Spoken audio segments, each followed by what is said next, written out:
Anne-Elisabeth Elma, des actualités uniques, dynamiques et renversantes dans le journal TV.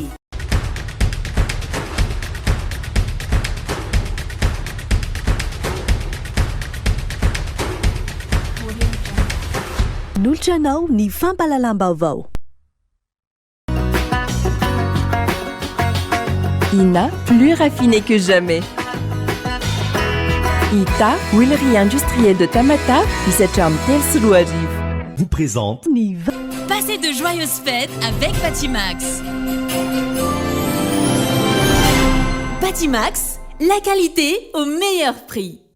Noltranao ny vaovao.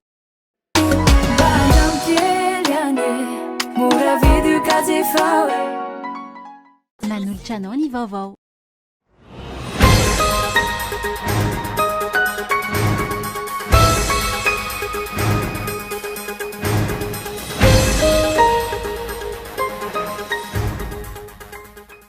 Miasatra ny toetra raha eto amin'ny firenena amin'izao akatoko ny fetin'ny krismasy sy ny farantaona izao.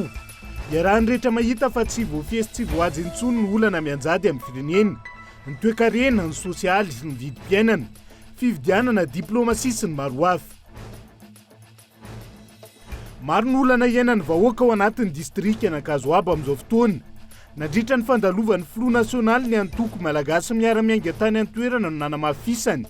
Fa tsy ho afaka ny ampandroso ny firenena ampitondra fanjakana amin'izao fotoana raha tsy mihaino ny olan'ny vahoaka aheny fotony. Andalam-pahafatesana n'orinasa FIFA Manora ao Andranomanelatra ny Tsirabe amin'izao fotoana. 200 n'orinasa sisa mihodina noho ny olana amin'ny lafin'ny fitantanana raha nambaran'ireo mpiasa. Tsy mitsahamena ny vokabary eo amin'ny distrika Mitsinjo faritra Boeny tato anatin'ny 5 taona farany.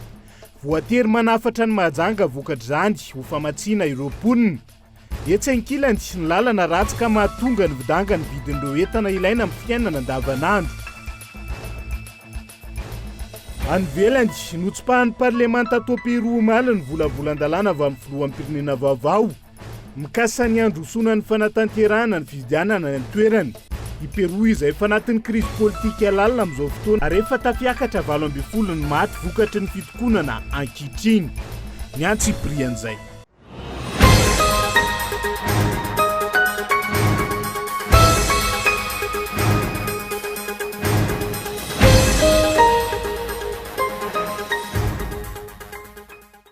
Ankafaliana hatrany tomboky lasy tomboky vavy no hitsidiana indray ny tokantranonao amin'ity ala ity tonga soa. Ato anatin'ny fotoana ny fampalalam-baovao amin'ny fiteny malagasy atenina ny arahaba ary manasanao ihany koa anjoy izany. Hatramin'ny farany avatra dia matoa andatsoratra ny sampana fampalalam-baovao ho an'ny herinandro no isa-tarantsika izay ho an'ny androany. Miasatra ny toedra raha eto amin'ny firenena amin'izao akatoko ny fetin'ny krismasy sy ny farantaona izao. Iarahan'ny rehetra mahita fa tsy voafesy tsy voavaha intsony ny olana mianjady amin'ny firenena. Ny resaka toe-karena, ny sosialim-bahoaka, ny vidim-piainana, ny fividianana, ny resaka diplomasia ihany koa sy ireo sehatra samihafa hita ho manano sarotra ny fitondrana amin'izao fotoana amin'ny famahana azy ankehitriny Gaëtan Andriatsilavo no mitatitra amintsika ny atsiprian'izay. Isan'ny olana goavana nandratrehan'ny firenena malagasy tato ato ny fampifangaroana ny famahana ny olana mahakasika ireo olana mianjady amin'ny mponina. Any ka mifangaro hatramin'ny andraikitra. Nampiakapeo ireo solombavambahoaka teny amin'ny lapanintsimbazaza fa tokony atsahatra avy hatrany izany satria mety hiteraka olana goavana eto amin'ny firenena. Ny fitsabana andraikitra ataon'ny fahefanam-panatanteraka amin'ny asa sy andraikitra sahana ny fahefanam-panao lalàna. Tranga izay tsy voavoalohany teto amin'ny firenena fa ireo solombavambahoaka aloha no niaran'izany vao tsy ela akory ka izao mampiakapeo sy manao antsoavo izao. Efa nandalo teto amin'ny tany sy ny firenena ihany koa ny fitsabana andraikitra nataon'ny fahefanam-panatanteraka tamin'ny andraikitry ny fahefanam-panao lalàna ka nahatonga ny teo anivon'ny SMM na ny sendika ny mpitsara eto Madagasikara nampitandrina. Fitsabana andraikitra izay nampifanolana ny fahefana roatonta ary niteraka fifandirana sy tsy fidivikevitra. Isan'izany ohatra ny nandavan'ny SMM ny hevitry ny filoham-pirenena hametrahana fitsarana manokana momba ny adi-tany, amahana ny olan'ny adi-tany izay mameno ny raharaha eny anivon'ny fitsarana sy mampitaraina ny vahoaka malagasy. Amin'ny ankapobeny, niteraka krizy tamin'ireo andrim-panjakana isan'ny tokony ary niteraka fandikan-dalàna maro samihafa io fitsabana andraikitra ataon'ny fahefanam-panatanteraka amin'ny fahefanam-panao lalàna sy ny fahefanam-pitsara io.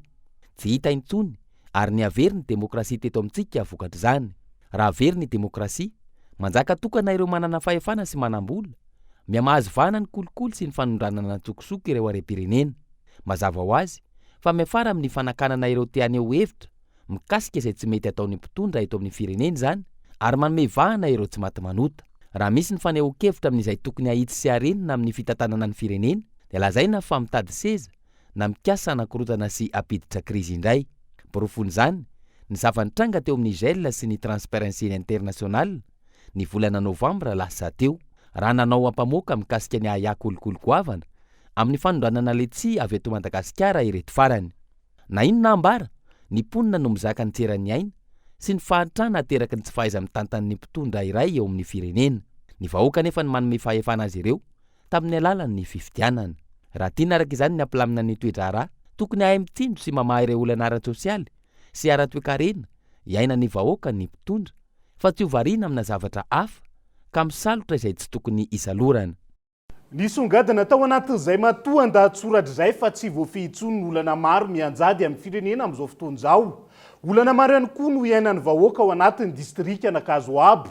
Ankoatran'ny lafiny sosialy tsy mifanaraka amin'ny filan'ny mponina ireo foto-drafitrasa izay najoro tato anatin'ny fotoana fohy. Nandritra ny fandalovan'ny filoha nasionaly ny antoko malagasy miara-miainga tany an-toerana nanamafisany fa tsy ho afaky ny ampandroso ny firenena mpitondra fanjakana raha tsy miaino ny olan'ny vahoaka eny fotony ka mifanaraka ny asa rehetra atao arak'izay filan'ny vahoaka izay. Tokony apetraka ihany koa izy ny fitsinja ra-pahefana tena izy ahafahan'ny faritra tsirairay. Maleo tena ao anatin'izay Henri Florian. Saika ny faritra manerana ny nosy no misedra olana vokatra ny fiovan'ny toetrandro amin'izao fotoana.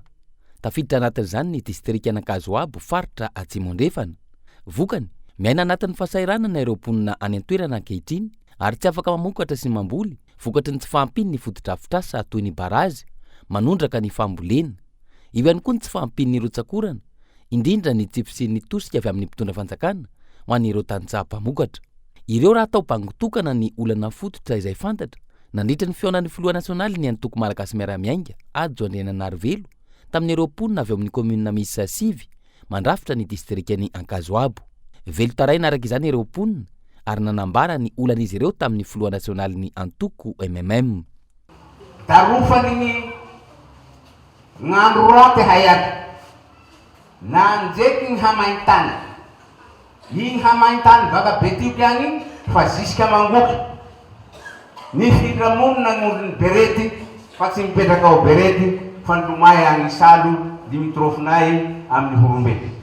Tahaka an'izay ny tato Akazoabo ritsy tsy avendonaky ritsy taimbalala ritsy sakanavaky ao tsy hita betsaka zay nahavoanay tato regny rano fihinananay hany regny monsieur le ministre noho ny hetraketraky ny toetrandro dia ritra ka ny vokatry zay moa dia tsy de zarizary ny famboliaka-pikinay tamin'ny taon-dasa nariagny 3,000 kapoaky 4,000 kapoaky nefa tsy de afaky ny eretreretina ny vokatra miakatra. Mikasika ny vary moa de tsy efeninanareo fa zaha eto zao de mihinam-bary agny ny 500 kapoaky raiky vary vita lisa na baka ato Akazoabo fa indrindra baka agny Ankivalikely. Nanamafy ny filoha nasionaly ny antoko malagasy miara-miainga fa tsy hisy fampandrosoana araka ny tokony ho izy eto amintsika raha tsy miaino ny olan'ny vahoaka miainga ny fotony ny mpitondra fanjakana. Nambara ny fasaika ireo foto-drafitrasa izay tsy lara-pahamihana amin'ny vahoaka no ezahana ajoro amin'izao fotoana any ka tsy mahagaga raha miha-mikorosofahana ny fiainam-bahoaka. Adidiny antoko ho izy ny miaino ny olan'ny vahoaka eny fotony ary zay no tanjona apetraky ny antoko MMM amin'ny fametrahana ny fitsinjaram-pahefana tena izy ka hiteraka fampandrosoana miainga avy eny fotony. Izay isan'ny foto-kevitra nisy ny antoko malagasy miara-miainga no hoe avaty fotony any no ahitana vahaolana ary ny anjara amin'ny fanjakana dia manampy ny olona eny fotony mba ahafahan'ny olona miavitra ao anatin'ny fiainany. Mihaino ny olona eny fotony dia izay rehetra hitan'ilay olona no vahan'ny fanjakana fa tsy ny eritreritra ny fanjakana korony no vahana ty Akazoabo. Tsy any Antananarivo na ny Toliara mihitsy ny afantatra ny tena olana Akazoabo fa nareo eto Akazoabo ihany.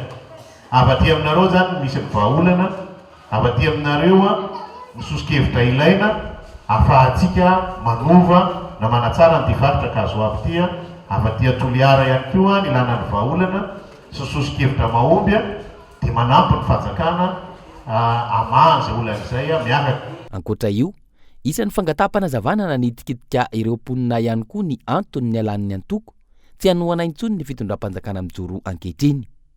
Nambaran'ny filoha nasionaly ny antoko malagasy miaramiainga fa antony roa lehibe ny nahatonga ny antoko tsy hanohana intsony izao fitondrana mijoro izao.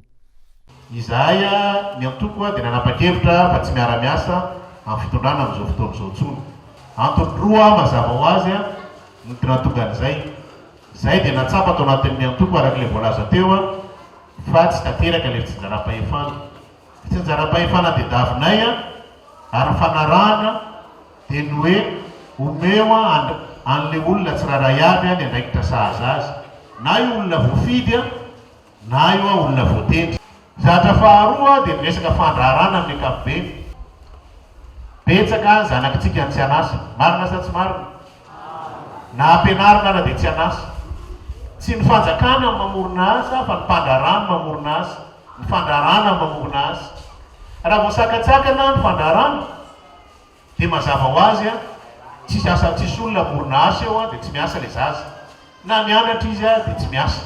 Lany fotoana mivarotra fananana ny ray aman-dreny na ampianaran-janaka nefa tsy afaka manatanteraka an'izany izy. Tokony amorahina ny resaka fandrarana eto amintsika.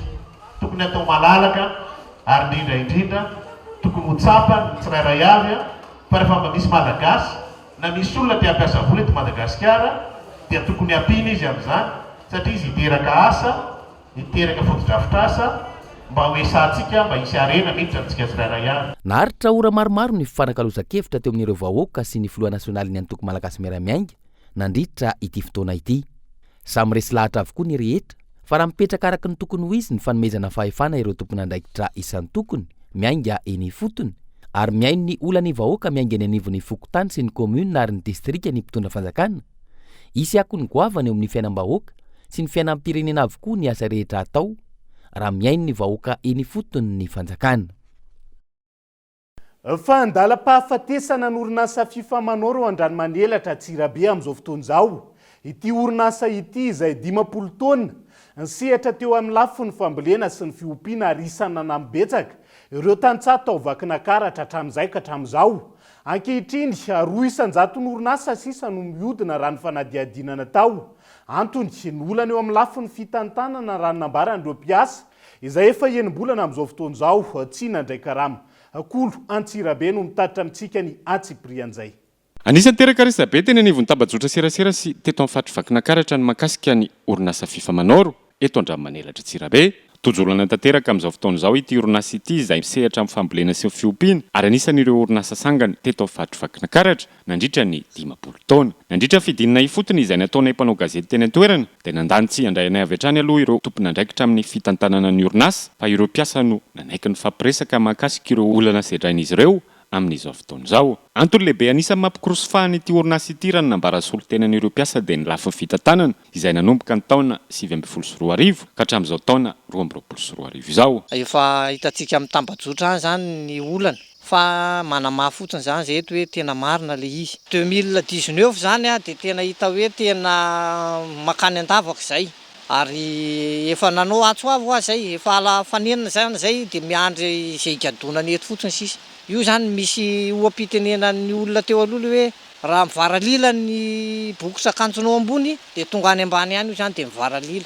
Aminay aloha zany ny fitantanana zany ny tena voalohany indrindra. Raisitsika fotsiny zany ny voalohany ohatra hoe ny omby izay nampalaza ny fifamanoro amin'ny piomby bernonoise voalohany teto Madagasikara dia tsy misy afa-tsy 720 isa sisany eo ary izay 720 zay ara tsy voakarakara tsony fa efa andala pihenana foana zany le isan'le omby noho ny fikarakarana tsy ampy ny provandy ny soin dia efa isan'ny mampihenan'le fahavoazan'le omby zany. Izay aloha ny eny amin'ny ferme fa amin'ny akapobe ihany koa zany amin'ny resaka fambolena indray dia hitantsika zao reny diranareo reny fa zara raha misy eo amin'ny 10 hectare eo ny tany voavolon'ny fifamanoro ao anatin'ny 300 hectare. midika zany fa latsaka katerina tanteraka le fifamanoro. Hatreto aloha zany dia mihodina izy fa atao hoe 2% na 3% sisa ny fihodinany zay le teneniko hoe efa andalam-pahafatesana le orinasa fa mianjana sisa. Hatreto dia tsy nisy nyfandraisana andraikitra nataon'ireo ambaratonga mpahefana mahefa ho hiatrano ny solotenan'ireo mpiasa ary efa ho enimbolana izay no tsy nandray karamatsony izy ireo. Mivaky roa ihany koa ireo mpiasa amin'izao fotoana izao satria dia misy amin'izy ireo no mahazo tombontsoa manokana amin'ny fahavoazana ity orinasa ity raha ny fanazavana trano. Fandraisana andraikitra aloha hatreto zany dia tsy misy. Efa natao aby ny ezaka rehetrarehetra, na tany amin'ny DRAEP zay na tany amin'ny région hatrany amin'ny ministre fa tsisy valiny zany le izy. Dia hatreto ny mpiasa zany dia velo taraina hoe sao dia mba isan'ny orinasa ho vonoina le fifamanoro satria tsisy miaino intsony zay. Na izay mpiasa eto ara zao dia efa tamin'ny volana avril no nandray karama farany. Nefa zay mamelombady amanjana ka ny mpianatra mianatra dia lasa tsy zarizarina hatramin'ny fiainana indrindra moa ny aty am-piasana. Mpiasa mihitsy zany no efa mivaky araka ny zava-misy satria le mpiasa zany misy mahazo tombontsoa ao anatin'le fahavoazana ary misy ny tsy mahazo. Dia ny mahazo tombontsoa zany mahazo ankoatr'izay moa dia manaraka izay tiany eo ambony atao azy. Araka izany dia manao antsoava amin'ireo tompon'andraikitra ambony eto amin'ny firenena ireo mpiasa miasa sy mivelona amin'ny alalan'ity orinasa ity mba hijerevana manokana azy ireo sy mba hanaovana fanadihadiana lalina mahakasika ny fitantanana ny orinasa. Ary eto zany zay dia miteny hoe raha misy reharehan'ity vakina karatra ity dia fifamanoro satria ny varim-bazaha izay nampalaza ny fifamanoro, ny vomanga izay nampalaza ny fifamanoro, ny omby-beronono, ny ovy dia samy efa tsisy tena iny tatsatsony zany. Ny hafatra dia tsy misy afa-tsy ny fijerena ifotony.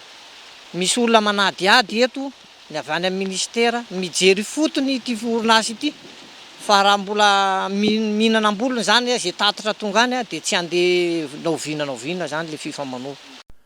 Fa ivena eny anivony anteny mera-pirenena vetivetsika ao anatin'ity vaovao manaraka ity. Tsy marina ny filazana fa misy fanodikodinam-bola eny anivony anteny mera-pirenena ankehitriny. Hoy ny kestera voalohany. Fanenjena tsotro zao noho ny tsy fahafantarana sy lafo ny ara-politika no miseho eny an-toerana raha ny fanazavana eo ihany koa ny fitsabahan'ny fahefana mpanatanteraka amin'ny andraikitra sahany ny fahefana mpanao lalàna raha ny fanazavana hatrany. Gaeton Andriatsilavo. Manoloana ny resabe tseroa mahakasika ilay fikasana andravany Ibrahimaharitrra eny anivon'ny anteny mera-pirenena. Naneo ny efiny ny kestora voalohany ary nanamafy fa tsy misy karamatara eny Tsimbazaza. Ifany amin'ny trésor amin'izao fotoana ny karaman'ireo solovavam-bahoaka, ireo assistant parlementaire, ireo mpiasa eny anivon'ny anteny mera-pirenena sy ny maro hafa raha ny fanazavana. Mahakasika ny fitantanana mangarahara, misy hatrany ny cutus avy amin'ny commission des finances hoy izy ka tsy tokony isy ny olana mahakasika izany. Mahazo cutus amin'ny commission des finances. Ny commission des finances isan-taona no anaovako rapport de gestion comptable. Ny commission des finances raha tsy afa-po ny commission des finances dia hoentina aty amin'ny séance plénière ny adihevitra. Eo ny séance plénière no manapa-kevitra na mbola handray ny asako aho na tsy handray ny asako tsony. Fa hatram'izao tsika amin'ny teny zao nanomboka tamin'ny 2019, 2020, 2021 dia atao amiko ny quitus ny commission des finances comme quoi madio sy mangarahara ny fitantanana ato amin'ny assemblée nationale. Manoloana ireo fandaniana kosa nilaza ny kestora voalohany fa fanenjena tsotra zao noho ny tsy fahalalana no ilazana fa misy ny fanodikodinam-bola eny Tsimbazaza. Le budget initial tsy nojerena fa le crédit consommé nojerena firy ny tena lany marina. Iny crédit consommé 65 milliards, ny azonay tamin'ny taona ty 79 milliards. Zany hoe zany tsy araka ny eritreretina te hoe misy 40 milliards amboniny fa 13 milliards zany no amboniny par rapport tamin'ny 2021. Io 13 milliards io 8 milliards 500 nanampina karama. Fantatsareo tsara fa niakatra ny karama tamin'ny taona lasa 7%. Iny zany tsy maintsy natao reconduisena tamin'ny taona 2022 tia dia tsy maintsy mampiakatra ao ny avancement mpiasa, ao ny mandeha retraite, ao ny ny reclassement natao ampiasa tato amin'ny assemblée nationale zany rehetra zany dia miteraka fitombony ny fandaniana amin'ny karama. Mandritra ny fivoriana ara-potoana voalohany ny taona 2024 no anaovana tatitra amin'ireo solombavambahoaka mikasika ny fitantanana taona 2024 raha ny fanazavana hatrany. Isany niteraka olana sy savorivory teny amin'ny anteny miera-pirenena ihany koa tsy ahifina ny fijabahan'ny fahefanam-panantanteraka amin'ny andraikitry ny fahefanam-panao lalàna. Tranga izay tsy naken'ny ankamaroan'ireo solombavambahoaka nandritra ny fivoriana ara-potoana faharoa izay nifarana tamin'ny fomba ofisialy omaly.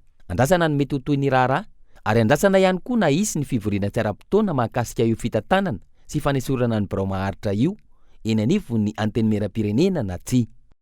Fa samy manana ny mariny sy ny tsy marina aloha zany ao anatin'izay. Fa ambany ny tahany fisitrahana rano fisotro madio eto Madagasikara ka antony ametrahana tetikasa vaovao. Ao anatin'ny tanan-dehibe miisa 9 amin'izao fotoan'izao tetikasa izay iarahany banky iraisam-pirenena ahafahany olona mihoatra ny 4 hetsy sy 3 tapitrisa misitraka rano fisotro madio araka ny tokony ho izy.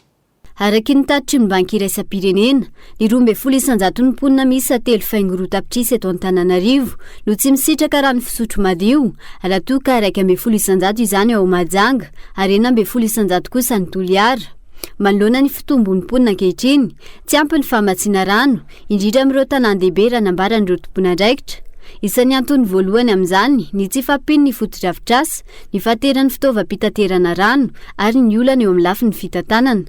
Qui est quelqu'un qui représente la majorité des 2 tiers. Ny 2/3 eto Antananarivo dia tsy misitraka rano fisotro madio ao an-trano, tahakay ary mety ho tahaka anareo ihany koa. Izay zava-mitranga izay tokony hovaintsika sa tsy izany? Tsy maintsy manetsika izy roa ampatelon'ireo olona ireo isika ka ho lasa ny iray patelon'ny olona sisa. Noho izany no mazava dehibe ireo olona 3.4 tapitrisa tsy misitraka rano ireo. Na izany tokony anetry tena. Voaresaka teo fa tsy misy afa-tsy 2 isanjato ny fiakarany tamin'ny fisitrahana rano izay lazaina ho madio sy ara-pahasalamana ho an'ny fiainana. Potable et qui est saine pour la vie.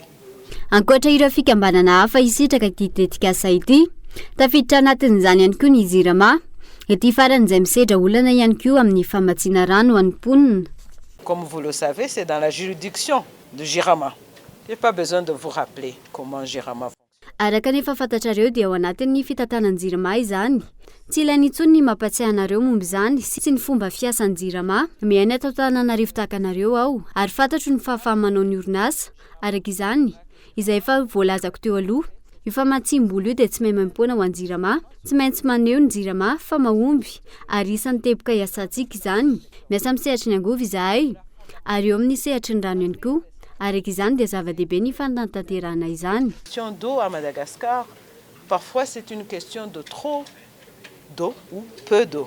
Miovaova ny zava-misy eto Madagasikara raha ny fanazavana trany. Indraindray manana rano be loatra isika ary indraindray tsy ampy izany. Amin'ny ankapobeny anefa manana rano betsaka isika eto Madagasikara, saingy tsy misitraka izany ny ankamaroan'ny malagasy.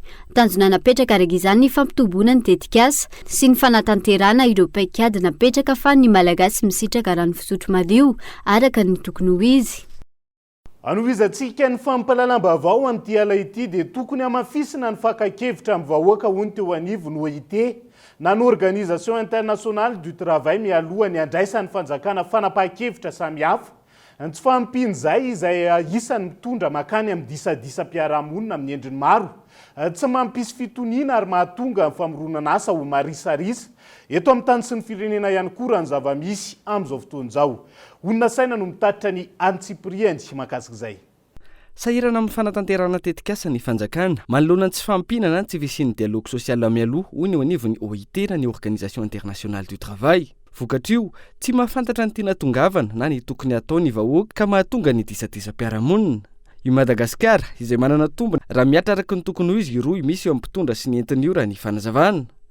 Sehatra ahafahana miteraka asa manetsiny ny ranomasina raha voafehy ny fitrandrahana azy hoy ny OIT, eo ihany koa ny toe-karena maitso, antonina ampiofanana ireo mpiasa-panjakana voakasika izany avy amin'ny faritra 320. Nampiofanana nandritra ny 3 andro ireo mpiasa-panjakana voakasiky ny sehatry ny asa eto Madagasikara, ahafahan'izy ireo mametraka ny atao hoe asa mendrika sy ho an'ny rehetra ho an'ny faritra misy azy ireo tsirairay avy.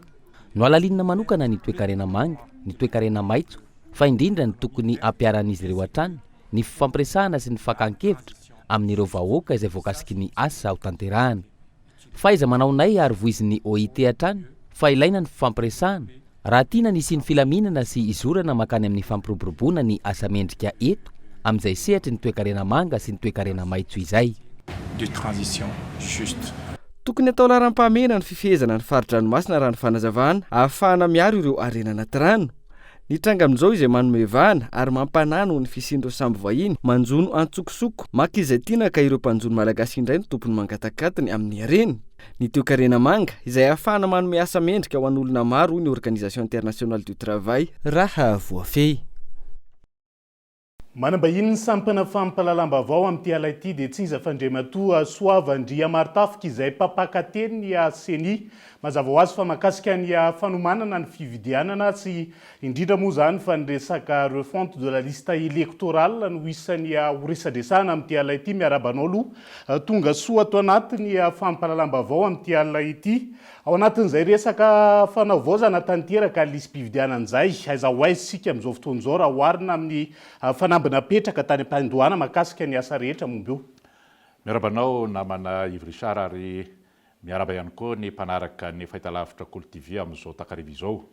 Mandedina izay fanavaozana tanteraka ny listy mpifidy izay na ilay antsoina hoe refonte de la liste électorale dia mizotra ny fanisana ny mpifidy. Io fanisana ny mpifidy io moa araky ny fanentanana efa natao ary izay koa ny voafaripahitry ny didy aman-dalàna dia ny amin'ny fanatonana ny tokantranony ankonana isanisany na ihany koa raha tsy tratra ao tokantrano dia ny fanentanana azy ireny hanatona ny vokotany satria ny nivon'ny vokotany dia misy ireo mpanisam-pifidy sy ny mpiandraikitra manodidina izany lisitry mpifidy izany. Hatreto raha ny tarehimarika farany maly arivo dia anoany amin'ny 2,700 sy 7,000 sy 2,700 hetsy sy 9 tapitrisa no isan'ny mpifidy voasoratra anarana tonga eo anivon'ny ratsamangaiky any CENI eo amin'ny distrika. Zany hoe mbola misy ireo tsy voasoratra anarana fa mbola be ihany koa ireo efa voasoratra anarana fa mbola miatona any amin'ny ratsamangaiky any CENI eo anivon'ny commune ilay takelaka izay vita voarakitra tsotra moa zany satria betsaka ireo olana izay tsy mbola nahafahan'ny ratsamangaiky anivon'ny CENI eo anivon'ny commune zany mampita izany any anivon'ny ratsamangaiky amin'ny distrika. Ho tratrara ve zany ny tanjona manoloana izay ataontsika hoe olana samihafa mampisatra ny vozotry ny asa amin'ny ankabeny? Raha ny tanjon'ny voameram-pianarana malagasy fifidianana ary izay ihany koa ny foto-kevin-dehibe amin'ny fanavaozana tanteraka ny lisitry mpifidy dia ny hoe ny olo-pirenena feno 20 taona rehetra no tokony ho tafiditra ao anatin'ny lisitry mpifidy. Raha izay ny tanjona dia heverina fa tsy fanalavitra amin'izay ny fahatrarana ny fenitra izay nofaritana. Ny antony moa dia betsaka saika amin'ny mielipatrana maneran'nosy amin'izao fotoan'izao ny ratsamangaika eny anivon'ny faritra, eny anivon'ny distrika, ny aty amin'ny foiben'ny CENI manao ny fanaraha-maso, manao ny fitsirihana, manao ny fanentana isan-karazany ary betsaka ny fokotany efa tonga amin'ilay fiteny hoe fa mitsipitsipona sisa raha ny olona eo anivon'ny fokotany manokana. Ny eo anivon'ny commune ratsamangaika no araka mivolaza teo no ny aratsin-dalana dia mampanano sarotra kely ny fampiakarana ny vokatra eo anivon'ny ratsamangaika distrika.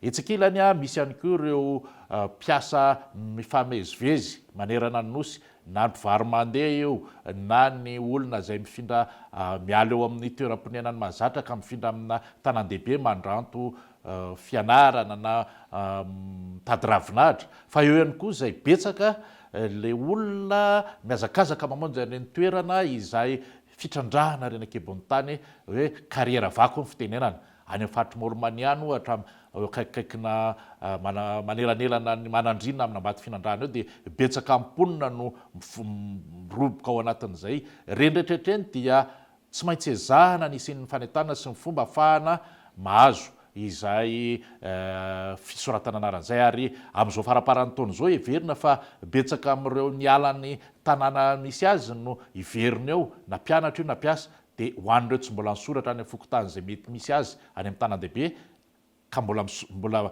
isan'ny mponina ao anatin'ny fokotany any ambanivohitra any dia izay no isin'ny fanentanana hoe afangianina le ho avy amin'izay fanentanan'izay any sika rehefa avy eo fa na izany zany misy an'ilay décret zay hoe ho apetraka angatahanareo analavana ny fanatanterahana ny asa moa zany ahafahana mampitombo bebe kokoa an'ireo olona voasoratra ao anatin'ny listre mifidy zay aiza ho aizany mahakasika an'io décret io amin'izao fotoan'izao satria tsy ny seny ihany fa ny maro ihany koa ny antoko politika samihafa izay isany mangataka mitaky ny tokony rosona amin'izay fanalavana ny asa manodidina nyity fanatanterahana ny fanavaozana tanteraka ny lisy-pividianana ity.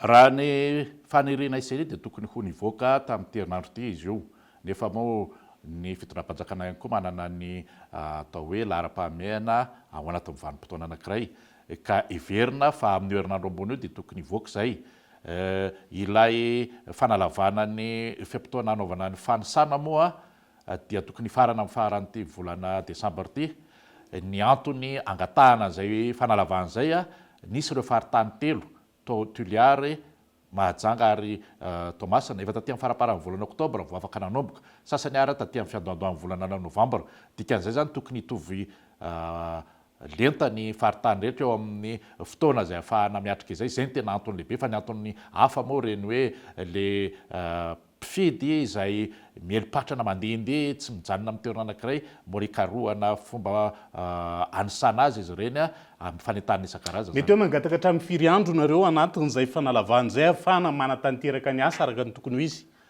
Raha ny fandiniany azy aloha na ireo le somatra traoriana aza dia efa ao anatin'ny fahavitriana tanteraka no ahitana iny vokatra avy any aminy fa le elanelan'ny lalana ny toerana io no somary mampanasarotra kely everina fa any amin'ny fahafolo ny volana janoary any dia efa hitahita sorotra amin'ny ankapobeny mety vokatra ankapobeny. Eto ary ny fanentanana farany hoentinao mahakasika an'ireo mpisehatra sy ny olom-pirenena isan'ny tokony izay tokony hoe iroso ao anatin'izay horaisiny ho voasoratra ao anatin'izay listre mifidy izay amin'izao fanatanterahana ny fanavaozana tanteraka listre ny mpifidy izao satria izay fandraisana anjara amin'ny fividianan'izay dia isany zava-dehibe indrindra amin'ny raharam-pirenena izay mahafampana amin'izao fotoan'izao indrindra ho an'ny taona 2024 ho avy eo. Ny fanavaozana tanteraka ny listre mpifidina ny refontin'ny liste électorale dia raharahany rehetra tsy ny senina ny voameram-pirenena mahaleo tena mafividiana ihany fa ny firaisamoam-pirenena ny antoko politika izay misehatra ao anatin'izany raharam-pividianana izany ny mpitondra fanjakana isan'ambaratonga ny olo-pirenena rehetra everina zany fa ny fandraisana anjarany rehetra amin'izay fiaraha-mientana sy ny fifanentanana izay dia zava-dehibe tokoa eo amin'ny fampahombiazana ity fanavaozana tanteraka ny listre mifidy ity ka antenaina sinona fa tsy andrarak'ilombindo isika rehetra izay voatanisa teo ireo eo amin'ny fiarahana miantsoroka sy miatrika izany fanavaozana tanteraka amin'ny alalan'ny fanisana ny mpifidy eny anivon'ny toeram-ponenana sy eny amin'ny sehatra ny fokotany isan'ny tokony izany. Feno dia feno ny fanazavana mahakasika izay ankasitrahana feno ianao Andriamatoa Soavandria Martafika ny vahiny tato anatin'ny vaovaon'olo tamin'ity alina ity. Mankasiraka tompoko. Dia izay tafatafa ny arahana tamin'ny teo anivony seny mahakasika ny fanavaozana tanteraka ny lisy-pividianan'izay ihany koa no hoentintsika misendy vetivety anaty doka fohy mandrapitafa vetivety ary.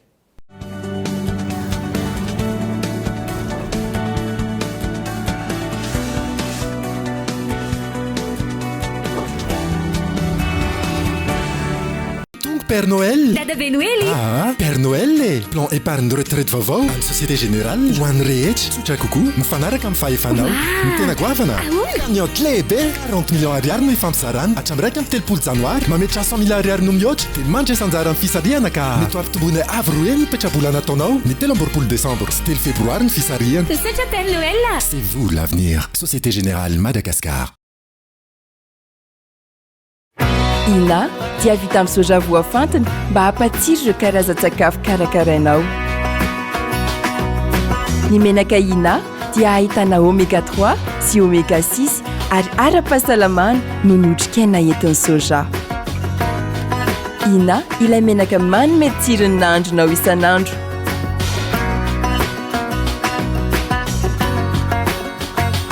Ina, plus raffiné que jamais. Ita, huilerie industrielle de Tamata, misatra amin'ny telo sy roa arivo.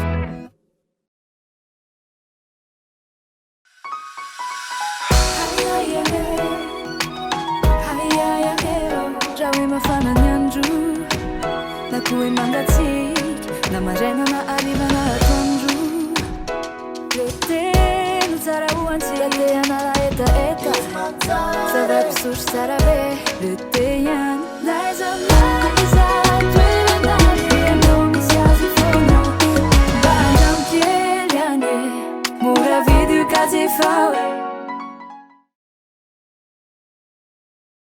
Pour les fêtes, Batimax amène la magie chez vous. Profitez des réductions exceptionnelles sur tous les articles.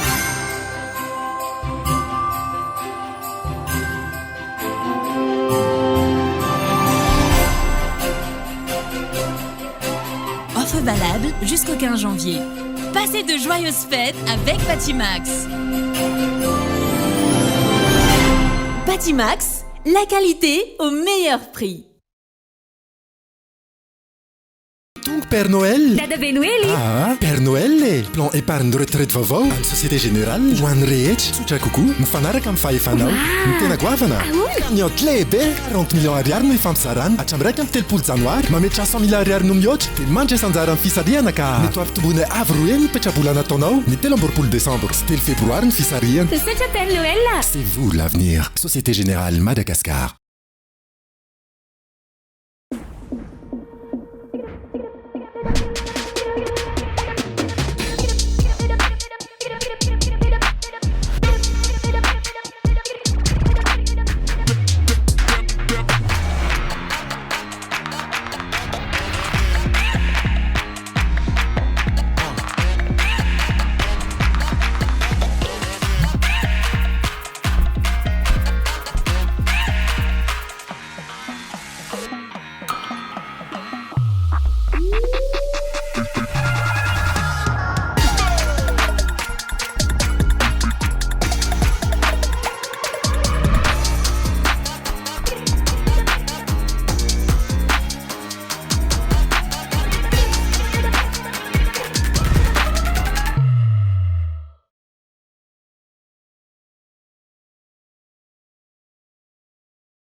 Tapitrisy isika izao isika iray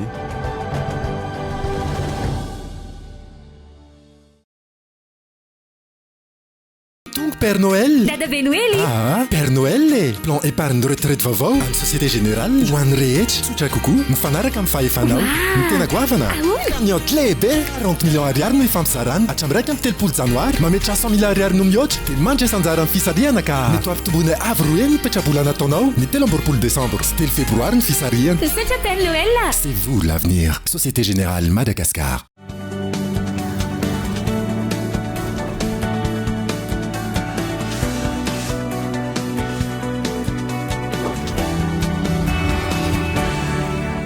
mamelona ny arabatra ny tomboky lasia tomboky vavy tonga soa indray atao anatin'ny tapany faharoa amin'ny fampalalamba avao amin'ity ala ity isantarantsika izay tsy mitsaha-mihena ny vokabary eo amin'ny distrika amin'ny Mitsinjo faritra Boeny amin'izao fotoan'izao raha ny zava-misy tao anatiny 5 taona farany nojerena antony tsy fampiny foto-drafitrasa samihafa voatery manafatra ny mahajanga vokatr'izany ho famatsiana ny mponina ny tompon'andraikitra isan'ny tokony etsakila ny lalana ratsika mahatonga ny vidanga ny vidin'ireo entana ilaina amin'ny fiainana andavanandro. Faritra mamokabary sy mamatsy ireo distrika manodidina hatr'izay ny distrika ny Mitsinjo mitsimbadika izany ankehitriny noho ny tsy fampiny foto-drafitrasa ilaina amin'ny fambolena. Miena isan-taona ny vokabary ao anatin'ny distrika Mitsinjo vokatra an'izay tsy fampiany foto-drafitrasa sy fahasimban'ireo foto-drafitrasa zay. Distrika Mitsinjo moa zany dia somary mitoka-monina zay ihany satria miampita ranomasina avy eo Majunga mankany Katsepy ka ankoatran'izay dia mbola mandeha lalan-tany ihany koa mankany Mitsinjo zany dia manoloana an'izay koa zany efa miahiahy ihany koa zany ny vahoaka amin'izao fotoana zao fa efa fotoana ny rotsakorana izao ary fotoana maharatsy ny lalana sy ny famatsiana an'ireo PPN zany ao anatin'ny distrika Mitsinjo araka nambarako teo ny vokabary de niena dikan'izay zany tsy maintsy anafatra avy any amin'ny toerakafa zany avy any Majunga zany nivoaka zany ao anatin'ny distrika Mitsinjo zay manano sarotra tokoa zany fandianana any anatin'ny distrika Mitsinjo noho ny lalana ratsy sy fiampitana rano. Vokatry izay faratsy ny lalana izay amin'izao fiatomboan'ny fahavaratra izao manomboka amin'ny 700 ariary hatramin'ny 1000 ariary ny kapoaky ny vary miankina amin'ny lalana miazo ireo commune tsirairay ao amin'ity distrika ity. Ahina ho tafiakatra 530 izany raha mitony rotsakorana raha ny fanazavana azo avy any an-toerana. Fa nisitraka fanampiana sy kilalao tamin'ity androan'ity ireo fianakaviana sahirana sy ireo ankizy. Tazaina eny anivon'ireo fitoeram-pitazana zaza tsy manan-kialofana eto Antananarivo renivohitra. Fiara-miasa ny commune Antananarivo renivohitra amin'ny mpiara-miombonantoka aminy ny angady zoviana hitana ary nahafahana nanatanteraka izay fizaran'izay tamin'ity androan'ity. Daniela Mino Arso. Ankizy sy fianakaviana sahirana manodidina ny 300, ankizy manana toetena varira miisa 50, ireo no nisitraka kilalao sy fanampiana avy amin'ny ministeran'ny mponina, ny fiahina ara-tsosialy sy ny fiampiroboroboana ny vehivavy. Ny teo anivon'ny commune Antananarivo renivohitra sy ny mpiara-miombonantoka aminy androany tetsy amin'ny kianjana Larobia. Etsika natao andreo ankizy sy ny fianakaviany afahana miatrika am-pifaliana ny fety Noely sy ny fety ny farantaona raha ny fanazavana. Ny etsika androany dia etsika fifaliana fanomezana fety ho an'ireo ankizy avy amin'ny fianakaviana sahirana eto Antananarivo renivohitra. Ny fidina an'ireo ankizy izay misitraka ny fety sy ny fanomezana rehetra androany dia avy amina centre mpitaiza-ankizy izy ireo. Ho anay commune urbaine Antananarivo manokana dia natsoina ireo ankizy izay mianatra ny anatin'ny garabola na préscolaire anankiroa Antananarivo renivohitra ao Andravoahangy sy ao amin'ny fokontany Volosarika. Ankoatr'izay ihany koa dia misy centre iray miara-miasa amin'ny commune izay mandray ireo zaza tsy manan-kialofana, fianakaviana tsy manan-kialofana eny an-dalambe zany raisin'izy ireo ary tezain'izy ireo. Dia izay no mahatonga anay niantso an'io centre ihany koa mba ho anisan'ireo ankizy izay misitraka ny fety androany izy ireo. Tanjony etsika ny anentanana sy anabeazana ny tsirairay ay fandrimbona sy fanampy manoloana ny fahasahirana ny hafa. Izy moa fitazana ho an'ny olona tsirairay mba handray anjara amin'ireny zaza voahilika amin'ny fiarahamonina ireny satria misy hiaran'ny fijaliana, hiaran'ny violence mahatsiravina zavatra misy rehetra dia fitazanantsika rehetra izay manana tombony eo amin'ny fiarahamonina mba hiara-ny fanolotanana. Androany nisy ny fety natokana ho an'ireo ankizy tetsy amin'ny kianjana Larobia, fiara-miasa eo amin'ny commune Antananarivo renivohitra sy ireo mpiara-miombonantoka aminy. Izay zany teto Antananarivo renivohitra nisy reny fizarana samy hafa reny fa raha ho an'ny mananjary vetivety indray isika dia tsy ampy ny fitaovana anatanterahana ny asa amin'ny andavanandro toy ny soram-piankonana sy ny karapanondro ao amin'ny commune mananjary amin'izao fotoana izao. Efa nisy ny antso natao tamin'ireo ambaratonga mpahefana manoloan'izany saingy tsy nivaly hatreto. Nitaky nitady mpiara-miombonantoka samy hafa vokatr'izay ny commune ka nanohana ny antso nataon'izy ireo teo anivon'ny UNFPA. Onona sainy. Osary tsy ampy ireo fitaovana ara-informatika ao amin'ny commune Ambonivohitra Mananjary. Ny fanavaozana izany izay tsy zakany kitapom-bolan'ny commune manoloana ireo asa maro izany. Nanaitra sy nangataka tamin'ireo rafitra isan'ambaratongany ny amin'ny tokony amahana ny olana ny fiadian'ny tanàna saingy tsy nisy akony hatramin'izao. Vokatry ny fiara-miasa amin'ny commune sy ny UNFPA nahazo fampitaovana avy amin'ny rantsan'ny firenena mikambana ity ny commune Ambonivohitra Mananjary. Misedra olana ny commune Ambonivohitra Mananjary eo amin'ny fampitaovana amin'ny lafiny informatika. Indrindra fa amin'izao akatoka ny fanenjehana ny soram-piankonana mialohan'ny fifidianana zao. Tsy niandry ela moa izy ireo fa tonga dia namaly avy hatrany ary nitondra anireto fitaovana izay iarahantsika mahita ireto. Izao ihany no asa fanampiana sy sosialy ataon'ny UNFPA eto an-tampon-tanànan'ny Mananjary fa misehatra amin'ny lafiny maro samihafa. Ny nona sy antenaina dia ny toizan'izao fiaraha-miasa zao amin'ny fotoana ho avy ary ny itombohany le fifanampiana sy ny fanohanana izay avy amin'ny andaniny sy ny ankilany. Ito ny fanohanana ny commune Ambonivohitra Mananjary hoy ny solitena avy amin'ny UNFPA. Lafomba hafa kosa indray dia nolan'indreo olona tsy nasipantsiny ilay tolo-dalàna amin'ny feny fahasalamana. natolotry ny solombavambahoaka vonay Jean Eugène nateboka nisongadina tamin'izany ny asan'ireo tompom-panafody na ireo dépôt des médicaments izay isany naberesaka teto amintsika ihany koa tao anatiny fotoana maro. Gaeton Andriatsilavo. Ny andalana fahaefatra, fahadimy ary fahaenina ao amin'ny andinin'ny faharoa sy roanjato mikasika ny lalàna mifehy fahasalamana no nasipantiana amin'ny lalàna mifehy fahasalamana araka ny tolo-dalàna na natolotry ny solombavambahoaka voninahitsy Jean Eugène. Voasoritra tamin'ireo andininy teo aloha ny fialan'ny tompom-panafody na ny dépôt des médicaments amin'ny toerana misy azy ireo rehefa tonga ny toeram-pivarotam-panafody na ny pharmacie aty aoriana.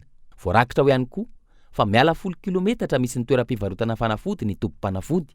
Araka ny tolo-dalàna natolotry ny solombavambahoaka tsy tokony hiala amin'ny toerana misy azy ny tompom-panafody efa nisy teo aloha na tonga aza ny toeram-pivarotam-panafody aty aoriana.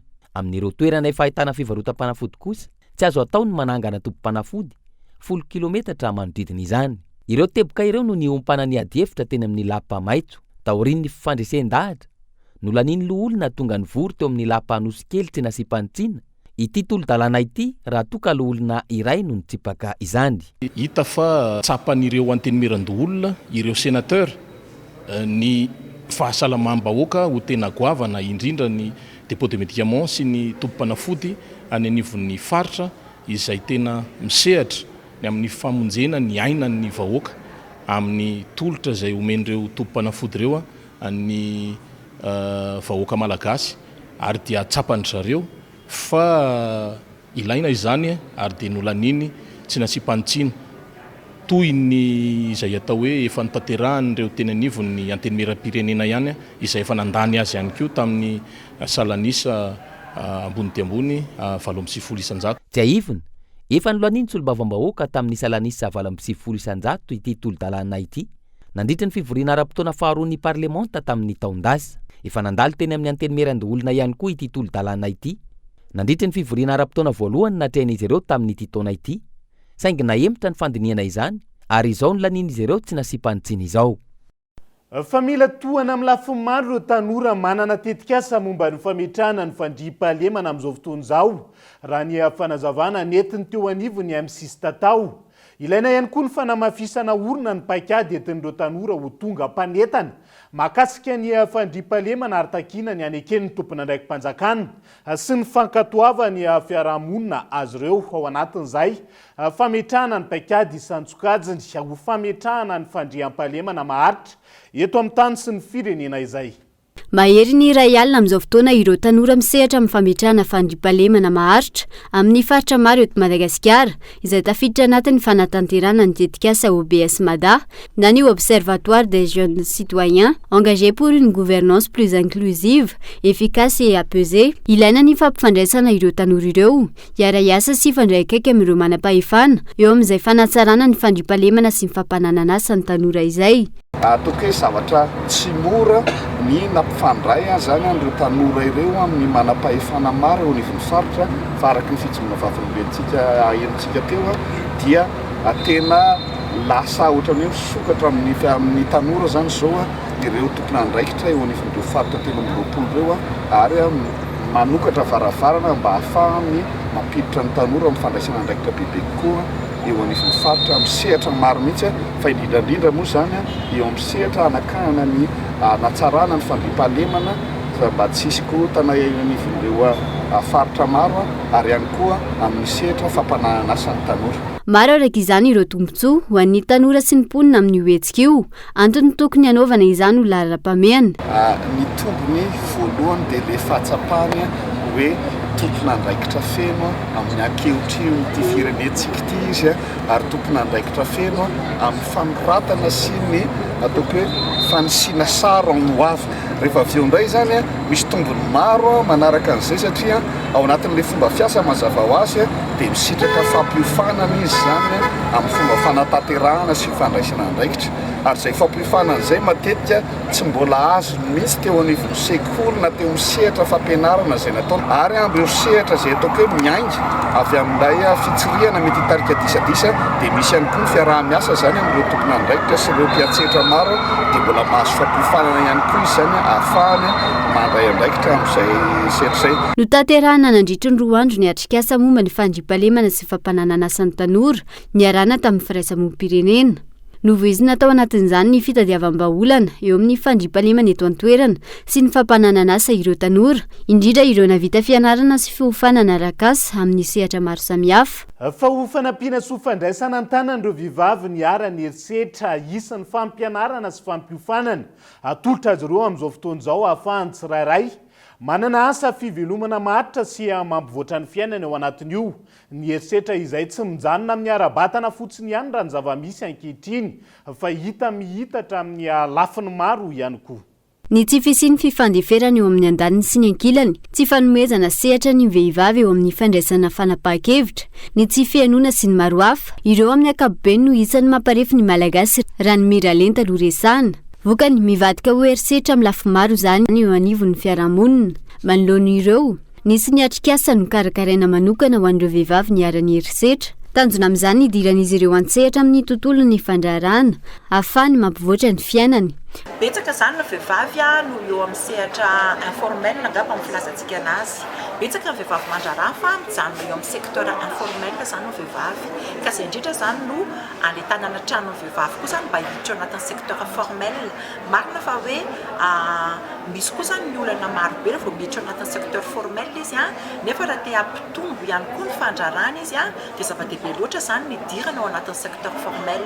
Dia izay koa zany anisan'ny asa izay ataonay mampianatra azy hoe ahoana moa ny atao mba hiditra ao anatin'ny secteur formel. Tena tanjona zany dia fifampizarana sy fianarana ny asa tsara izay nataony hafa mba ahafahany tsirairay zany mampivoatra amin'ny fiainany sy manatsara ihany koa ny asa izay ataony. Ankoatra ny fampiofanana sy ny fampianarana ireo vehivavy, nisy ihany koa ny fampifandraisana azy ireo amin'ny mpiara-mombon'antoka hafa. Ao anatin'le fiofanana izay atao dia misy fampianarana zareo mba hanana business plan.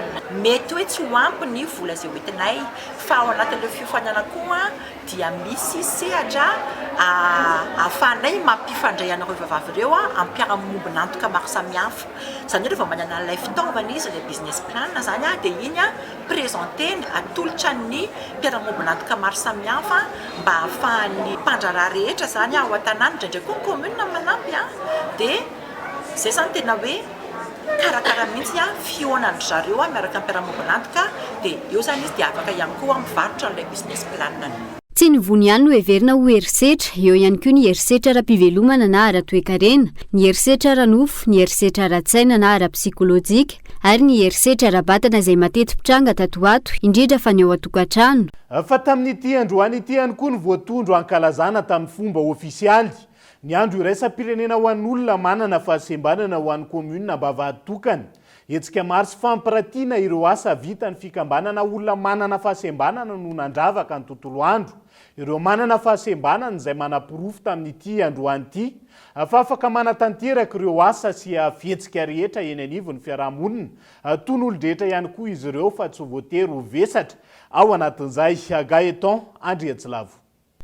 Carnaval, fampirantiana ireo asa vitan'ny fikambanana tsirairay avy, fety sy korana no nanamariana ny androandroany ho an'ireo fikambanana ny olona manana fahasembanana eo anivon'ny komuna mba vady tokana.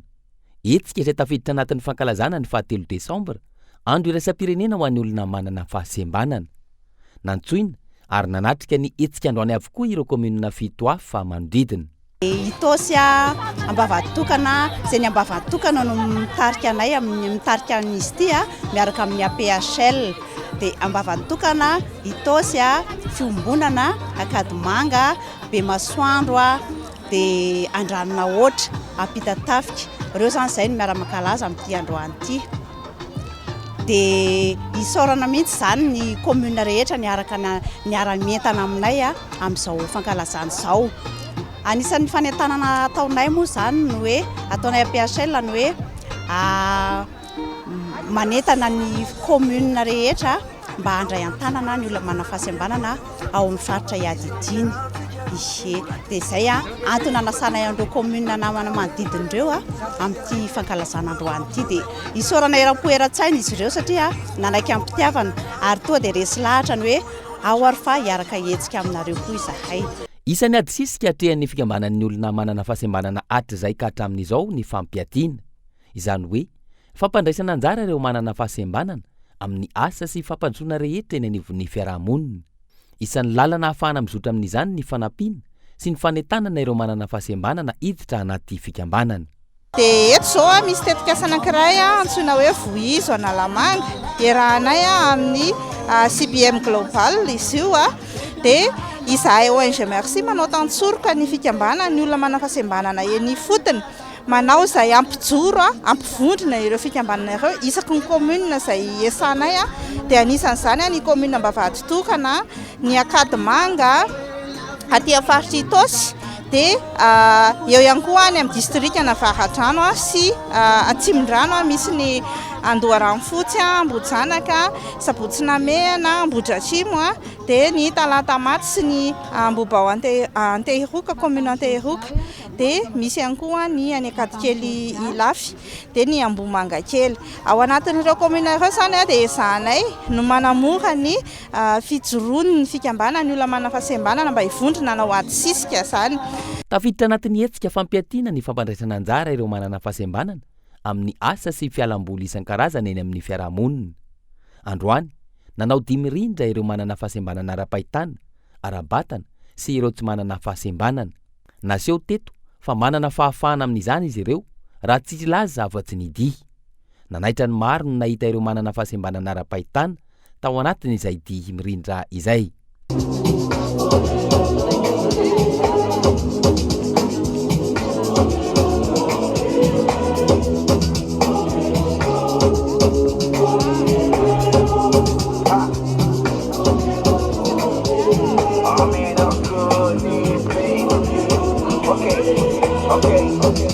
This one is the one we can't use. Go school, you go the front tools. And all the parameters that you want to farm through. See, even your papa not to save you. For all the calamity when they pick it down through. Man, all the niggas don't find you. Because that nigga will you tell money don't move. Or why don't move. Ha, hey, come on, let's go. Dia izany koa no entintsika miampita ao anatin'ny maresaka iraisam-pirenena amin'ity ala ity. Notsopahan'ny parlemanta tao Peroa omaly ny volavolan-dalàna avy amin'ny filoham-pirenena vaovao mikasika ny androsona ny fanatanterana ny fividianana any an-toerana i Peroa izay anatin'ny krizy politika mivavay amin'izao fotoana izao ary efa tafiakatra 20 nisan'ireo maty vokatry ny fitokonana goavana nateraka io krizy ara-politika io any an-toerany. Elle avait proposé des élections anticipées, mais la nouvelle présidente péruvienne, Dina Boluarte, n'a pas convaincu les parlementaires. Tsy nankatoavy ny parlemanta ny Peroa omaly fa 10 ny volana Desambra ny fandrosona ny daty hanatanterana ny fividianana ny toerana hanamafy ny fihetsiketsehana ataon'ny mponina izay efa mizaka ny fiatraikan'ny krizy ara-politika io fanapa-kevitry ny parlemanta io raha ny fanazavana. Antony isan'ny teboka roa lehibe taky ny mponina ny firosoana aingana amin'ny fividianana sy ny fanafoanana ny parlemanta. Hatreto tafiakatra 20 araka izany ireo maty vokatry ny fihetsiketsehana ary 10 ny mpizahatany tafahitsika amina toeram-pitsangatsanganana malaza iray. Raha iverenana ny makasika io volavolan-dalàna naroso ny filoham-pirenena vaovao io. Ny hanatanterana ny fividianana no kasaina tao ny volana Aprily 2020 amin'ity volana Desambra 2020 ity ny tanjona. Tsy nisy afa-tsy 7 tamin'ny solombavam-bahoaka 30 ny nakatoy izay raha toa ka 7 ny vato andrasana izany hoe roa apatelo ny fetrisa ahafahana nandany azy. Ny falany ny volavolan-dalàna izay nanohy ny fitaom-piasan'ny solombavam-bahoaka ihany koa raha toa ka tapaka ny fandaniana azy. Pour protester contre la répression des manifestations ces derniers jours. Tapitra treto ihany koa ny fiarahantsika ho an'ny androany ankasitrany ianao ny safidy hatrany ny fahita lavitra kolo ary mbola nasananao hatrany tsy hisaraka aminay satria maro mifandahana mbola hoentina aminao amin'ity ala ity mandrapitafa ary mirary farany herinandro mahafinaritra ho antsika rehetra indray ary tomboky lahy sy tomboky vavy veloma tompoko.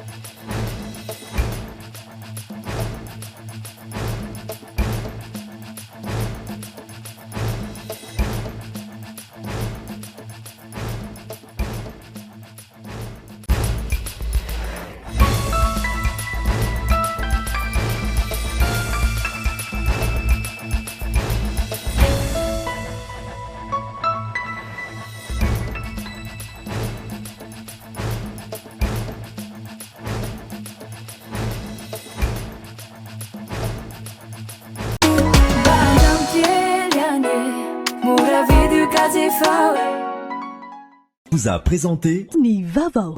Passez de joyeuses fêtes avec Batimax. Batimax, la qualité au meilleur prix. Vous a présenté Nivavo. INA, plus raffiné que jamais. ITA, huilerie industrielle de Tamata, Isacham Telsuruariv. Vous a présenté Nivavo. 5G Batelma, des actualités uniques, dynamiques et renversantes dans le journal TV.